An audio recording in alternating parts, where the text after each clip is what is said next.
Welcome back to the Tu-Vie podcast, your TV movie entertainment needs podcast. I am your host, James, and today is a very different interview, a different kind of episode. We're doing a little interview with someone you guys know from TikTok as Mav made this, but today we're going to get to know Chris. Chris, thank you so much for joining the show.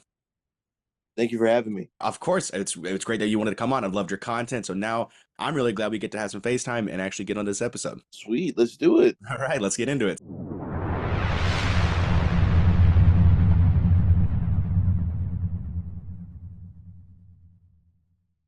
So today it's going to be pretty much not like an expose or whatever. Just want to get to know the man behind the camera, in front of the camera, editing the camera, all these other different things, as you are very content focused on your page. If you guys haven't followed his page, he does a really good job focusing on different aspects of every bit of not just social media, but movies in general. So the very first questions I want to ask you is, what is your favorite movie? My all-time favorite movie is Scott Pilgrim versus the World. Are you kidding? No. Dude, love that movie so much. It is unreal. I've in the last, I think, like 6 months, I've seen it almost 11 times. It's such a good movie. So I think my biggest takeaway from that movie is, as an editor, it's just fantastically edited. It's Edgar Wright has like this really great way of editing on beat and utilizing music as a tool to tell the story. And there's nothing, I mean, out of all of his movies, there is nothing crazier than Scott Pilgrim. That yeah. packed, comic driven, panel driven stuff. Man, it's phenomenal. It's truly an unreal movie, and especially that it was, I don't believe it was a success at first when it first came out. It was like a flop, and now it's like a cult icon. It's a cult classic now. It flopped when it initially was released. It was still pretty good. I mean, it ironically, it was sort of hated even in the Scott Pilgrim community. People who have actually read the comics and everything. But eventually it branched out and it found its home, and now everyone who's ever watched it has nothing but good things to say. Yeah, and it's just so perfect. It never fails to stand the test of time. But then you even brought up music, which then leads to my next question. Something you've asked on your channel a lot. What is your favorite needle drop? That's a good one. Man, I did a video on it, You've done a and few. I still think nothing can beat just the complexity of the moment. Because the thing about needle drops is that any form of music that's like not a part of the actual, like, created for the film, any sort of music that was created before the film was even conceived and utilized in the script is a form of needle drop. But not all needle drops actually supplement the story. This particular moment was so good because of how complex the situation was and how the climax of the film led up. And it's when the Pixies played during Fight Club. Oh, okay, perfect. Forgot about the Pixies in Fight Club, man. Yeah, We did a David Fincher episode, and I good. had rewatched Fight Club, and I loved that moment in the movie. Dang, because I don't know why every time I think of needle drop, I think of Freebird from Kingsman. See, everyone, that's like my third favorite example. My biggest issue with that one was that okay, first of all, no hate on Freebird No, at all. Okay, Freebird's a great song. yeah, But you don't see it being utilized as a needle drop, and mostly because of how long and complex it is. But they were able to make the craziest action sequence in Kingsman. yeah. I think my biggest issue with that one is that it didn't really serve the story. Technically, they could have played any high-paced song under that, and it still would have had the same effect. I think just using Freebird as the base for it, though, was a really good idea. I do agree that it doesn't necessarily serve the story, but it is just It's hard. embedded in there. It's crazy good. So now It to get goes. on to the actual, like, the real questions I wanted to ask you. So a while ago you made a video about a writer director who is writing a movie called Blue Gum. It is a content creator by It's Poetry. It's Yes. Blue Gum. Crazy cool idea. And if you have not heard about Blue Gum, It is, what if the Black Panther movement was vampires? Already, as a sentence, so cool. Just to Mm, hear that, it's awesome. And you were wanting to get a part of the project. Did you actually get a chance to work on this project? not yet. So I went through the proper channels. Obviously the film, the concept itself is insane. Mm, I really want to be a part of the project. But at the same time that I found out about it, so many other people found out about it, which just goes to show like the power of social media and just putting yourself out there. mm, Because prior to that video that I stitched, um, most of the other videos promoting the film didn't reach that same level of virality. mm, So had I gotten a little bit earlier, I think my application would have been received a lot sooner, and mm. maybe I could have gotten a chance to be a part of the film. As it stands right now, I'm still waiting to hear back. Gosh, I mean, what a project to work on. That'd be so Honestly, cool. it would be so cool. I wanted to donate some editing services to it. The project takes place in Atlanta, so I'm Cali based, so it would be it wouldn't be conceivable to fly out to Atlanta to help out on set. But as far as post production is concerned, I work in editing and everything. I wanted to provide those services because this is a project that not only am I interested in seeing come to fruition, but a project that you can see it's palpable, the passion and the love that went into this concept and this idea. Yeah, it was And such a cool idea. yeah, it's such a cool idea. And the creator that sort of started and promoted it, it's poetry on TikTok and on I think it's poetry is the best on Instagram. Mm, Uh Wonderful creator. She followed me on Instagram a while ago, but things get lost in the sauce all the time. And it wasn't until my friend Nemo on TikTok shared with me the promo for it that I hopped all in. mm. But at the same time, again, that video went viral on Instagram and on TikTok. So it's a little harder to reach out to people when they're being inundated with DMs. Sure, sure. I get that. uh, but eventually I'm still holding on that I went to the proper channels. I put in my forms and Google Forms and everything, submitted my application, and if they are still looking for an editor, I'm here. Nice. I would love to have an update on that because that sounds like a really sick project. Just having going back to 70s horror, and I'm not a big horror guy, but having this, especially with like 70s horror, where that kind of feel for that movie is the perfect feel. It just sounds like an amazing movie. And in your video, you had a really good comment about that, if a black person's not in the room, they aren't focusing on the correct things and they're capitalizing on the wrong things and they're straying away from the big idea of what truly is making the story. And I think that's a really good point because I feel like it's sometimes repetitive in some stories where they're not, you know, correctly focusing on the things that can make a truly great story and just kind of going things that will make them money. And I think it's great that you were trying to hop on that because it overall was a great idea, a super awesome concept that I feel like I don't know how it wasn't made sooner. Like it's insane that it's such an awesome story waiting to be happen. And I'm super excited to see it. And just to go on that point, Hmm.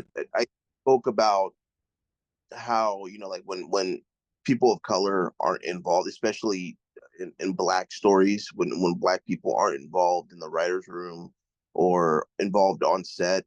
Um, it's a good point you said that because yeah, it tends to stray away from the overall concept and the overall message. But it's also just refreshing to see more black horror because I feel like as as a demographic, not that we're not being represented, but traditionally most of the films and stuff that are out there are very trauma bonded, Hmm. and it's nice to see a departure from that. And especially into like specialized genres. We I recently watched They Clone Tyrone, and Oh, it's crazy to see the amount of creativity that comes into a simple supernatural concept or simple science fiction concept. hmm, Uh, so I can't wait. Even if I'm not part of the project, I'm going to support it any way I can. hmm. I've already donated a few dollars, but I'm going to Nice. donate some more, because at the end of the day, it's about and this goes beyond race too. It's about supporting projects and people that love what they do. Yeah.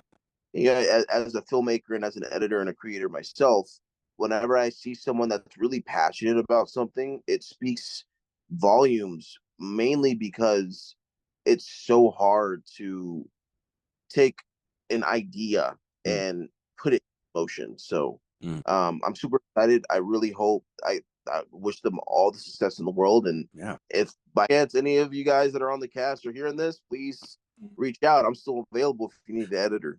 Yes, if anyone in the cast of Blue Gum is listening to this, or if what was his name, Poetry Salaam is listening, yes, he's still taking the application for it. Blue Gum. I hope it actually gets the theatrical release because I feel like that would just be perfect to see on the big screen. Just the overall story, Mhm. just that would just be so good. I'm so excited. I really hope it gets into production and all the way through into fruition. And kind of wanted to go back with, as you said, as a person that you are actually in the business, you edit, you do a lot of great things with AI kind of being the center focus lately, do you kind of feel like that it's a cheap way out? Like as you said, you want to help and support people that have the passion and feel like that studios, especially Warner Brothers, who say they're the pure movie making company or the pure storytelling company, that Mhm. are you kind of feel like they're cheating the system with it within AI, or do you feel like that it could be like a crutch as a support tool and not necessarily the answer? Just kind of wanted to get your thought on this. So this is coming from the perspective of an editor. Mhm. I use AI tools a lot, not traditional artistic elements. Like I don't hop on Chat GPT or Midjourney and ask for like an Mm, AI image or anything like that. But I use it as a tool because it helps me solidify my ideas mm, personally. I have ADHD. It's really hard to focus sometimes. mm, So when scripting and everything, I will jot down some bare bones ideas and I'll pop it into Chat GPT to get that structured out for me, and then I'll go into like Celtics or scripts, and I will go through that whole transcript mm, and make it my own. It's a lot easier to have those ideas that I jotted down sort of lined up in a way that is perceptible for me. It gets the creative juices flowing. mm, But there's also other AI editing tools that just make the job easier. mm. Um, as far as actual film goes, I mean, I know recently, gosh, what's that horror movie that just came out? Takes Uh, place in the uh, Late Night with the Devil. Late Night with the Devil. They Yeah. recently came under fire for using AI imagery for Hmm. their cutscene cards, Hmm. their intermission cards, which I think as a whole Hmm. was a big no-no, Mm.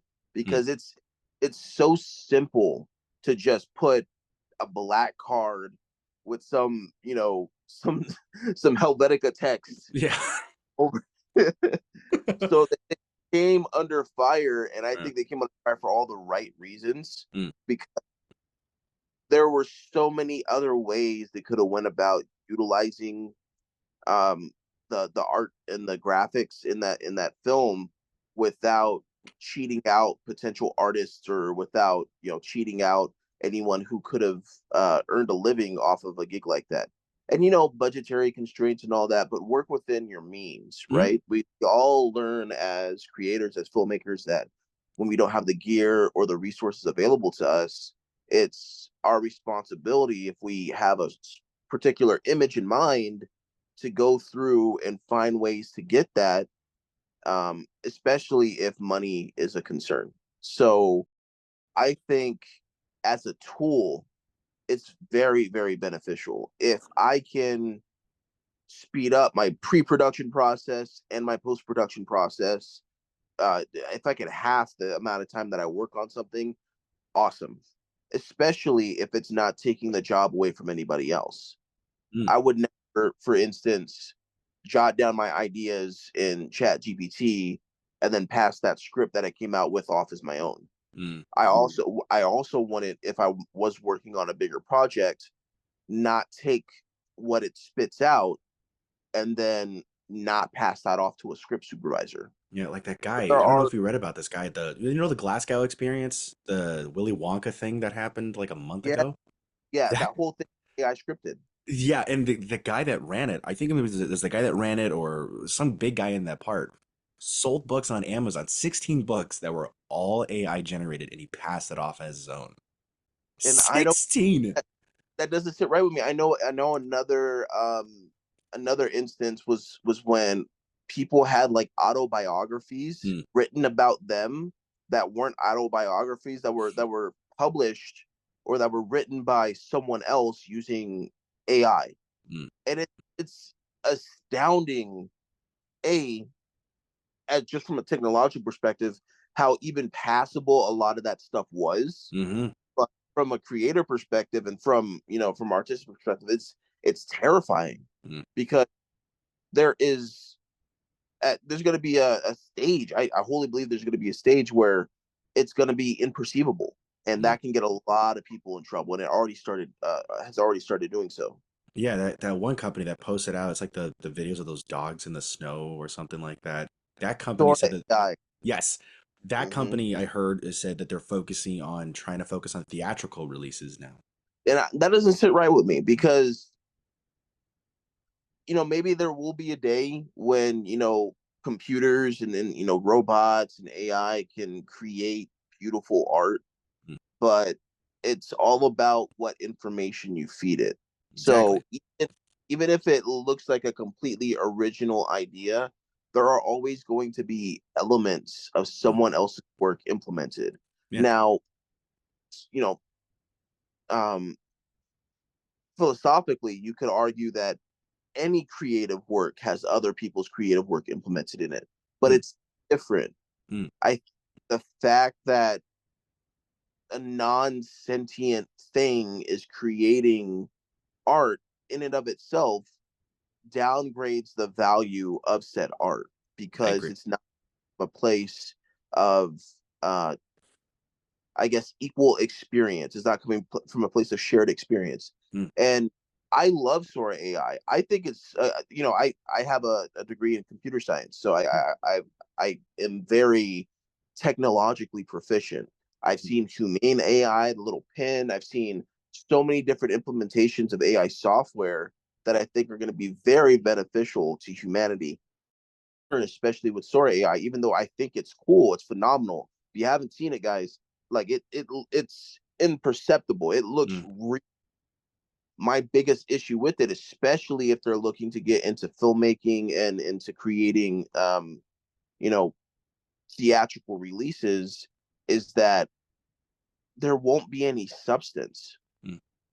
You can make it as real and as artistic and as cinematic as possible, but the true substance comes from the people working behind the scenes. I agree. And And that you're was not a big thing with the SAG strikes, where they were trying to fight for like if our stuff is and I think we covered it in past episodes when the strike was going on. We changed format for focus on it, but they were saying that like if any of our content was used in the background or the substance of an AI project, there's like compensation that they're like getting paid for or something. Or there was something like that. I I I think that's a good middle ground. Yeah. Um, I stand with my fellow actors. I stand with my fellow writers. As a grip and a gaffer on many productions and events, That's I cool. understand how difficult it can be to compromise. Um, but I know that from a business perspective, a lot of these major production companies were, especially when it came down to negotiating, were either here, they were very much take it or leave it. And Mm-hmm. I think that backed a lot of, I think that backed Fran Drescher and a lot of the guild members into a corner. And Mm. unfortunately, I think that compromise might come back to bite a lot of writers and actors in the butt later on down the line, uh, because even though there is compensation on the table, I think given the opportunity, a lot of production companies are going to find a way to skirt that responsibility. Mm. Absolutely. Yeah. Unfortunately, that's kind of how business works. If you can cut corners, you will, and if you can get away with it, you will, until you're caught. Well, Warner Brothers was doing that for all the canceled movies. There was like 4 or 5 they did over the course of, I don't know, 6 years, maybe 10, and Hmm. now they're under investigation or a Exactly. rumor for investigation. So But again, they got away with it for a very long time. They were doing tax write offs on a mhm, lot of these movies, saving millions of dollars in government expenditure. And I honestly, I think it's hard because I come into a lot of conversations with multiple perspectives. I'm a mhm, creator. I'm a business owner. I've been on the back line of a lot of events and production. I'm I'm all over the place when it comes to my perspective because I feel like you can't contribute to the conversation unless you have a bare bones understanding of where everyone's coming from. I agree. From a business perspective, I think it's a smart move. Mhm, They saved a ton of money and they found a loophole. They were able to take advantage of something that wasn't wholly um, oversaw by government officials, and mhm. that is genius. That's a genius business move. But as a creator, that is so slimy. That is so inconsiderate of the amount of work that goes into every aspect of production. Mhm, So I'm hopeful. I'm really hopeful that things will go smoothly here on out, mhm. but I know given the opportunity, production companies are going to take advantage. Yeah, and that's the sad thing is that the unknown of it is so grand, and that the Mm, fact that, like you said, if they can cut corners, they will cut the corner so quick, and I think yeah. that's the uncertainty that a lot of people who rely on that business, that rely on Hollywood for their livelihood, is it's just it's sad. I don't I mean I didn't like the fact that the WGA was pushing, not WGA, the SAG. No, what am I thinking of?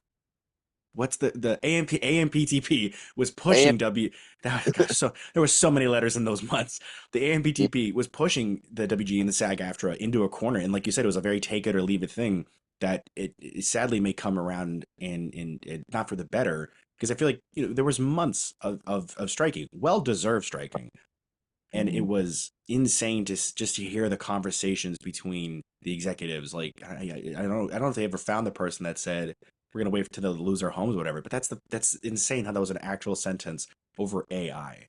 Yeah, I think it was Bob Iger that said that. I could be Mm. wrong though. Don't go on that. There's a lot of signs pointing north, and I get that. Yeah, So it's sad, but yeah, but yeah. kind of where I stand on it. Yeah, and it's a good stance. I think because, like you said, you're coming at it from two different worlds. You have a business mind, you have a creative mind, and it's that collision of worlds. You kind of see both sides of the thought, and like you said, it's a good tool. I have used AI for like Dungeons and Dragons. I think that's the only like coming up with names or like landscapes I couldn't really get because like my like creativity wall was being hit so quick.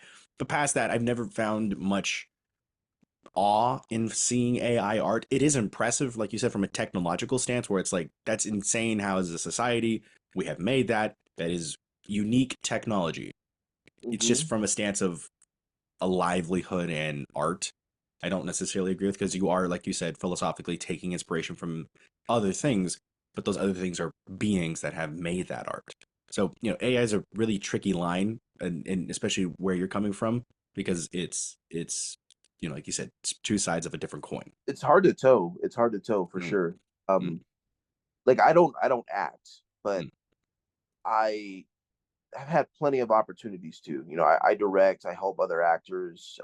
Oh, I cool. have a pretty chunky background in stage acting and stuff in college and in high school. Cool. But from seeing it from that perspective, it's like I would hate that. Mm, But as an editor, it's like utilizing it as a tool helps out so much, and I know it's helping the output and the quality of a lot of other editors out there. yeah. So it's definitely a difficult line to toe. Mm, There's a lot of nuance involved, but there's also a lot of people out there that are just hard struck. No, nothing, mm, and I can't in good conscience side with that perspective because there's a lot of potential there for good. And I am very much not the person that will eliminate all the potential on the board just because there's a little bit of bad apples. So I do get that. I'm very no AI just for the sake of content creation, like as a whole, like creating the whole video, start to finish. That's what it is. But I've had it like help narrate certain ideas, like, hey, I want to do this thing, I want to do this thing, and they just like put it in better words than what I can describe. So I've used mhm. it almost like as a translator for my jumbled. Yeah, that's how I use it. I know there are people out there that completely script their videos utilizing like ChatGPT, and I think that's so stupid. Mm, Obviously, it's cool, especially if you go through the whole data channel and you upload inspiration that you like to emulate. If you go through all the technical stuff, I could see how it could be very, very helpful and mm, probably give you really good end product. But as a creator, like I would only go as far as using it just to like get my ideas concise. yeah, And then there I'm taking the wheel. yeah. But there are so many people out there that use it from start to finish, and I can't. That is so it's so dumb to me. No, I get that. And I think the only time I've ever used AI for art was when those TikTok filters came out for like Spider-Man. I just wanted to be Spider-Man. That was the only excuse I had. I was like, look, man, if this is the closest I'll ever be, I'll take it. And it wasn't good. It was awful. Like it'd catch my fan and make like a creepy art. I don't know what. That's the only time. And even then I felt dirty. I was like, I shouldn't have done this. That's not good art. Yeah, But to what you were saying about the art and the for the late night of the devil thing, I was at first I thought when Secret Invasions came out. I don't know if you watched that on Disney Plus.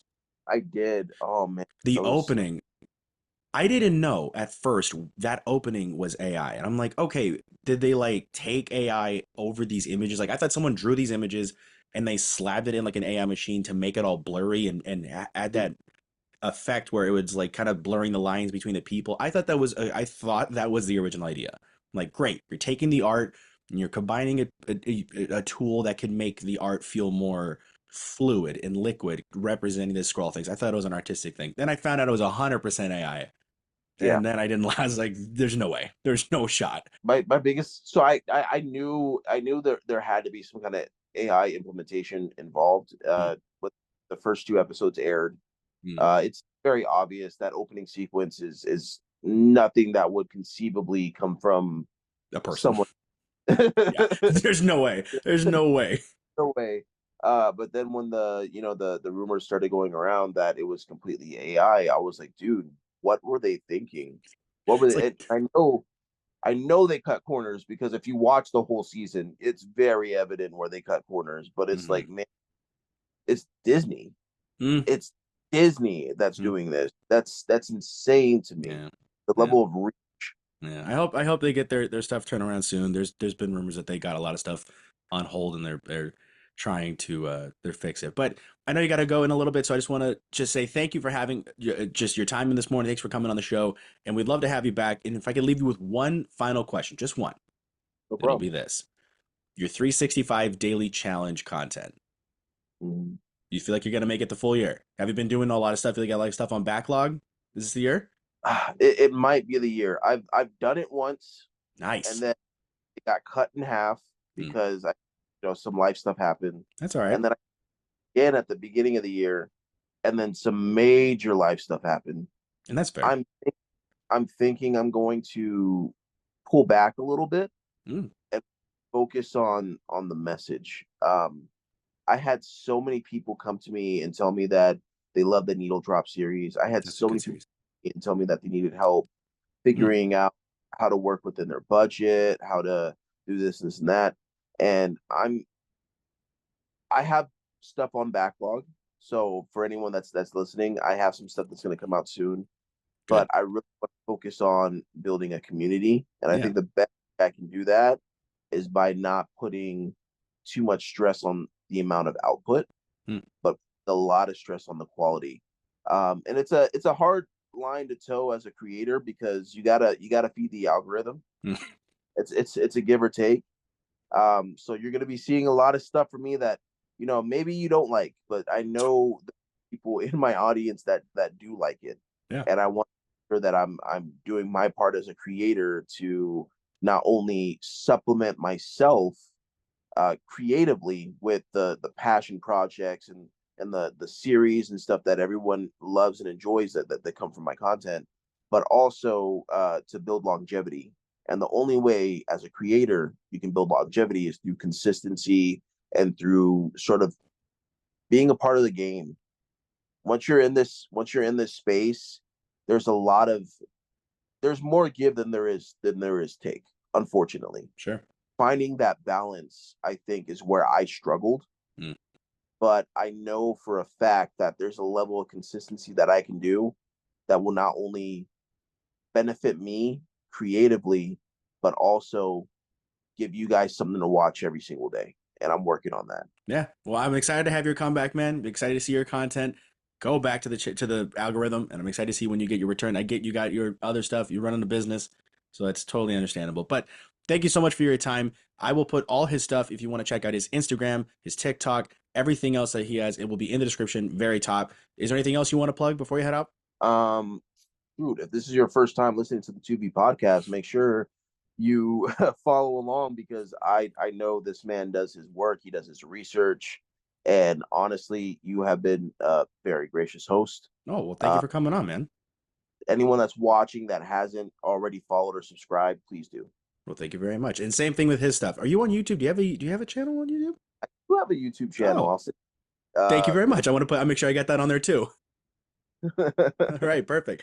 Well, thank you guys perfect. again for watching, and we'll see you guys next time. If you guys did enjoy the video, please be sure to like and subscribe and check out our Instagram, TikTok, and Letterboxd, all in the descriptions below. But more importantly, please go check out Chris's stuff. He puts in so much work. He's got way better quality stuff than I ever do. So please go check out his stuff.